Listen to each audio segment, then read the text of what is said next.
Hey everyone, my name is Mike Henry, and this is my Procreate 4.2 demo for the piece I call Shady Individual. Now this is the original drawing I did with ballpoint pen and color erase pencil back a long time ago. You can tell because it's got like this super heavy Instagram filter on it, so that's when everybody was doing that a lot. And I did him as part of this like little series of characters that I did about this like bar full of like just bad people, like rough people. This is the one that I drew for the bartender of that bar. And then I also did this one that you guys saw me color a while back. So this isn't obviously the sketch, this is the version I did in Procreate, which you can find somewhere on my channel as well if you go through them.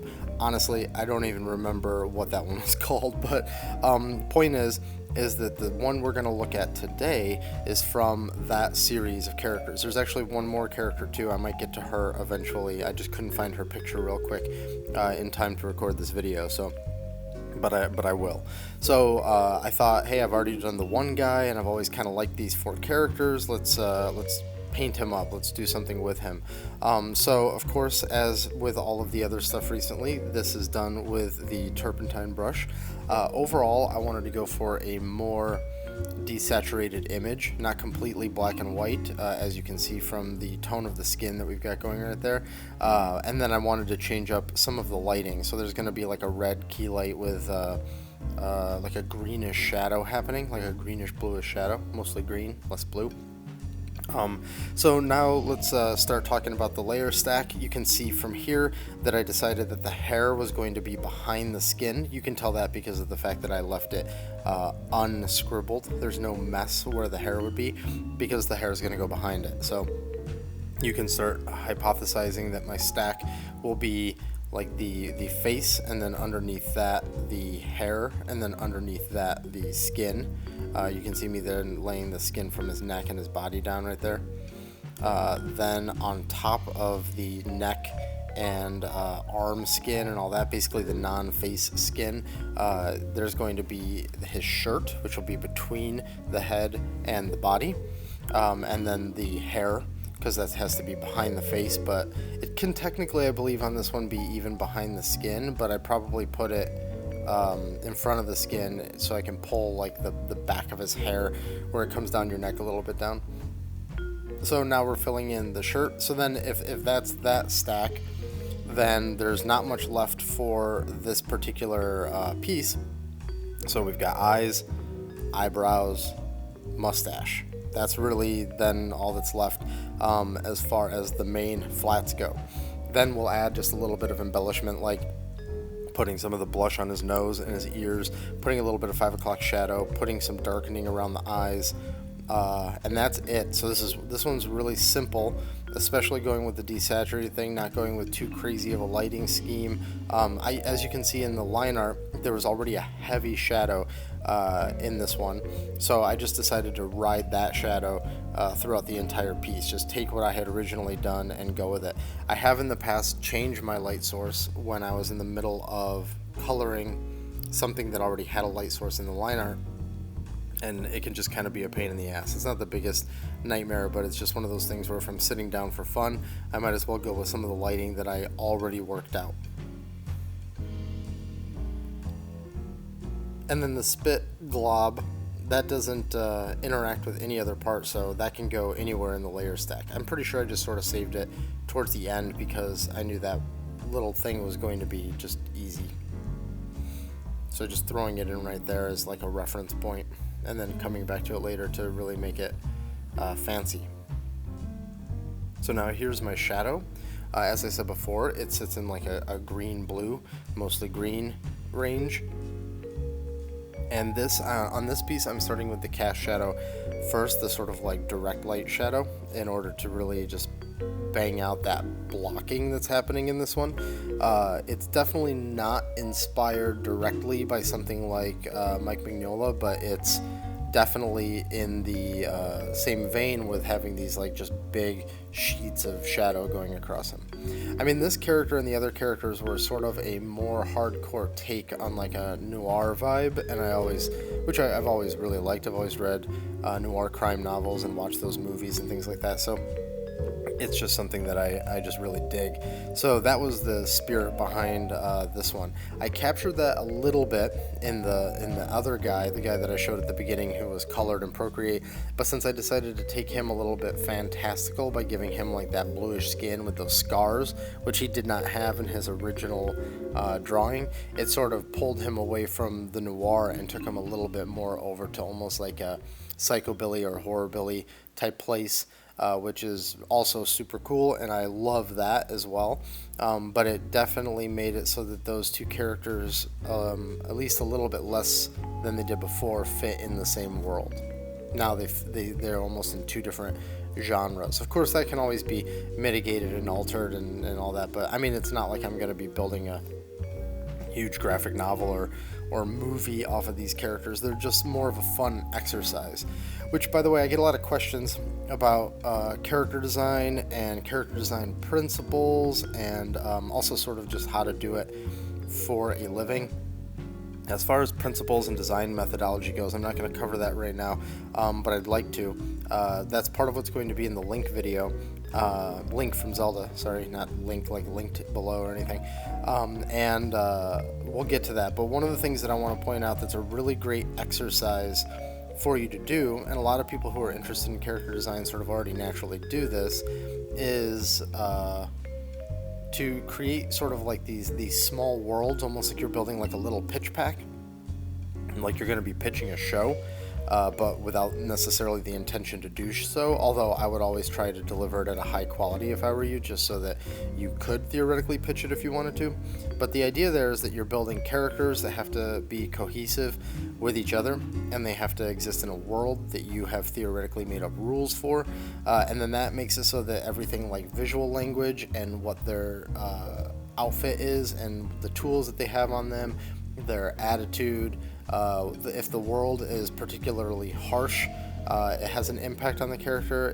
If some of the characters experience a better version of the world than other characters, it creates quite a difference in the way those characters are presented. So what I'm saying is that these four characters, even though they're just four fun sketches that I did sometime, four drawings that I did at one time, I'm still trying to keep all that stuff in the back of my mind because I want the exercise to still be meaningful on top of fun. And so having them all feel like they have to sit in the same world is really valuable for keeping consistency and understanding your world. It's just a really good character design exercise.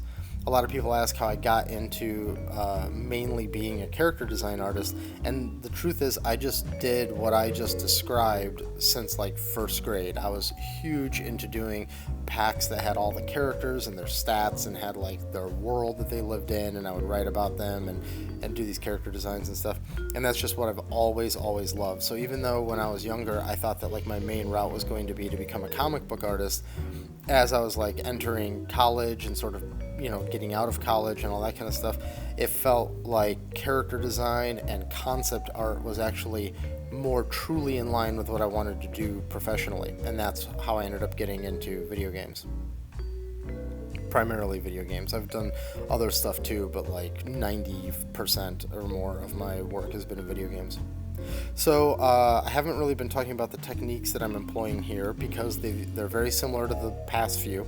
So we've got our direct light shadow, and then this is like I'm going to start calling this like a form shadow.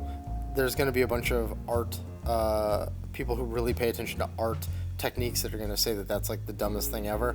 The reason why I say that is because I'm not doing what I would call an actual ambient occlusion pass. I'm doing some ambient occlusion and some extra supporting form stuff and things like that, and really that's just so that I can layer on these two shadows, in this case two shadows, sometimes more, sometimes less, in order to get all of the look that I'm going for. So I don't want to be too overly technical and say that that is absolutely an ambient occlusion pass, because it's not, and I don't want to say that like that's a core shadow or any of those particular terms. Instead, what I'll say is I apply something that I'm calling a direct light shadow and then a form shadow. But don't go talking to any like people who are specially trained in art terms and tell them those things, because I wouldn't trust myself. I guess is the best way to say that. So now we're adding red light as our bright light. You see me struggle with this a little bit. I wanted it to look like he was flooded by a red light, but at the same time, I struggled with just sort of how intense that is. And so you'll see it sort of turn on and off and change to a couple different layer settings, because I'm just saying to myself, is this the absolute best way to be doing this? So it's a little bit of experimentation in that regard.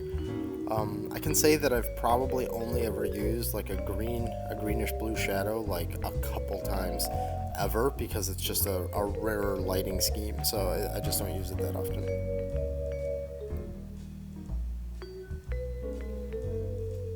So now what you see here is an additional shadow layer to try and carve out a little bit more of the shape of his face. This is in some ways now mimicking when I would pick all of my colors, doing more of a chosen color like painterly style, where I'm saying like, okay, this skin is going to have 4 values or something like that. That's essentially what's happening here now. So we've got this big key light shadow, we have the form shadow, and now this is almost like a lighter additional form shadow to sort of, sort that out, basically sort out some of the extra form. So now I turn off all the shadow and light layers and put in the blush, put in the darkening around the eye, put in the 5 o'clock shadow, and then take that and lower the opacity down. Just so you know, the darkness around the eye is like a light purple set to multiply. The blush is just as it is with a lowered opacity, and then the 5 o'clock shadow's in there now.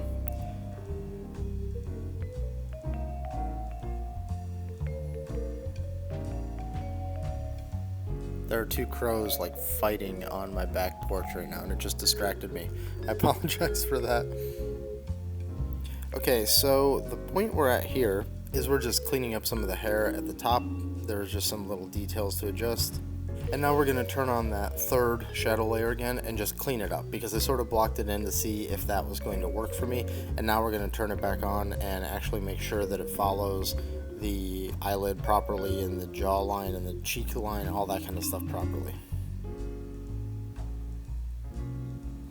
One thing I want to point out is, as I've done in previous ones, after I paint in the highlights, I then select that key shadow and I delete away all of the light from that. So I just wanted to make sure that that got pointed out to everyone. What just happened there was some bounce light, some bounce from his lip to his nose and from his forehead to his hair. And now we're just putting in the background. The background was done I basically duplicated his entire form just to sort of eyeball it, and then I just hand painted that in. Here you can see I actually kind of do something wrong. I start painting in the hair shadow where the shadow is overlapping with his hair, but then I realize that the shadow being cast across the wall in the background doesn't hit his hair, which means that I've put the background shadow in incorrectly. So you'll see me go back in and fix that in a bit. One thing I should point out with the spit is that in this lighting, really the only thing you're going to see of that spit is the lighting hitting its outer edges, which is what you see there, and then that little highlight. I do have a little bit of black in there to darken it, just so that it has a little bit of form within that. Here I'm putting in the cast shadow from that spit onto his shirt, and I'm putting some of the lighting in the background, and now we're going to see the adjustment of that back shadow. You'll see it because I turn all the layers off so I can see it, and then I go, oh right, okay, I gotta fix that. But once that happens, the piece will be completely done, because there's really nothing more to do. It's a very simple sort of singular character noir vibe, little bit of a Tom Waits early career kind of thing going on. With the composition. He obviously doesn't look like Tom Waits, but sort of with the composition and the overall vibe. And I'm a big Tom Waits fan, so I think there's some subtle influence in there. Even I didn't deliberately go for that, but I would like to say that I did, since I'm a big fan. But really, this was just trying to take that original sketch and honor the lighting that I had in there, and then just try to get it into something that looked pretty strong and striking. I should say, I mean to try to make it strong and striking. I'm not saying I actually succeeded there. So anyways, I hope you guys enjoyed this. It was really fun to do. I hope you've been enjoying the recent turpentine brush stuff. There's still some more coming before we switch to something else, so yeah. So thanks for watching. If you enjoyed the video, please consider liking and subscribing, and I'll see you on the next one. And if you're looking for me on the internet, these are the places where you can find me.